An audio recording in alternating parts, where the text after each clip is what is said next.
রহমতুল্লাহ। প্রিয় দর্শক, কেমন আছেন? আশা করি ভালো আছেন। প্রিয় দর্শক, শিল্পী সমিতির ভোট, আর্জেন্টিনা ম্যাচের আগেই ফল ঘোষণার আশা নির্বাচন কমিশনের। এখন পর্যন্ত কোনো প্রার্থীর তরফ থেকে কোনো অভিযোগ পাওয়া যায়নি। চলুন বিস্তারিত জেনে নিই। প্রিয় দর্শক, বাংলাদেশ চলচ্চিত্র শিল্প সমিতির দ্বিবার্ষিক নির্বাচনের ভোট গ্রহণ শেষে এখন চলছে গণনা। এবার নির্বাচনের মোট 573 জন ভোটারের মধ্যে 480 জন শিল্পী তাদের ভোটাধিকার প্রয়োগ করেছেন।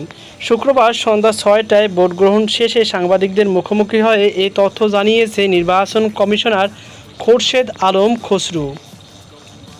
তিনি জানিয়েছেন, নির্বাচন কমিশন ডিজিটাল পদ্ধতিতে ভোট গণনার প্রস্তুতি নিলেও প্রার্থীদের আপত্তির কারণেই ঐতিহ্যগতভাবে ম্যানুয়াল পদ্ধতিতে ভোট গণনা করা হচ্ছে।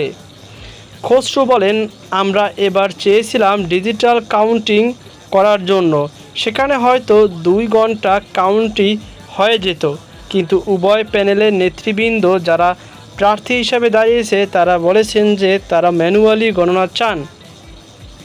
প্রার্থীদের এই দাবির কারণে ফল প্রকাশে কিছুটা বিলম্ব হতে পারে তুলে ধরে তিনি বলেন, ম্যানুয়ালি গণনা করার সময় বেশি লাগবে। তবে যেহেতু আজ আর্জেন্টিনার বিশ্বকাপ খেলা আছে, আমাদের চেষ্টা থাকবে সেই ম্যাচের আগেই যেন চূড়ান্ত রেজাল্ট দিয়ে দেওয়া যায়।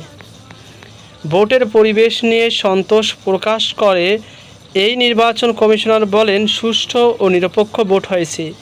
এখন পর্যন্ত কোনো প্রার্থীর তরফ থেকে কোনো অভিযোগ পাওয়া যায়নি। তবে ফলাফল প্রকাশের পর কেউ অসন্তুষ্ট হলে তাদের জন্য বিধি অনুযায়ী আপিলের সুযোগ রয়েছে জানিয়ে তিনি বলেন, কারো যদি কোনো অভিযোগ থাকে তবে তাকে আপিল বোর্ডে যেতে হবে। নির্বাচনের ফল প্রকাশের 3 দিনের মধ্যেই এই আপিল করতে হবে।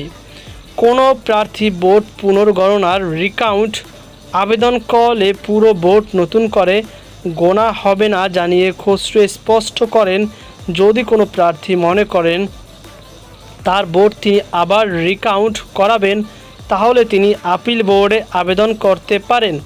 তবে শুধু তখন যিনি প্রার্থী তার ভোটটাই কাউন্ট করা হবে, অন্যদের ভোট আর গণনা করা হবে না। নির্বাচনে একই প্যানেল থেকে সভাপতি প্রার্থী হয়েছেন ফাইটার ও প্রযোজক আরমান, তার সঙ্গে সাধারণ সম্পাদক পদে লড়ছেন মুক্তি। অন্য প্যানেলে শিবা শানু সভাপতি এবং জয় চৌধুরী সাধারণ সম্পাদক প্রার্থী হয়েছেন। তো প্রিয় দর্শক, এই ছিল আমার হাতে সর্বশেষ আপডেট তথ্য। এই নিয়ে আপনার কি মতামত অবশ্যই কমেন্টে জানাবেন। সকল ভালো থাকুন, সুস্থ থাকুন। আজকে এই পর্যন্তই, দেখা হবে আবার একটি নতুন এপিসোডে।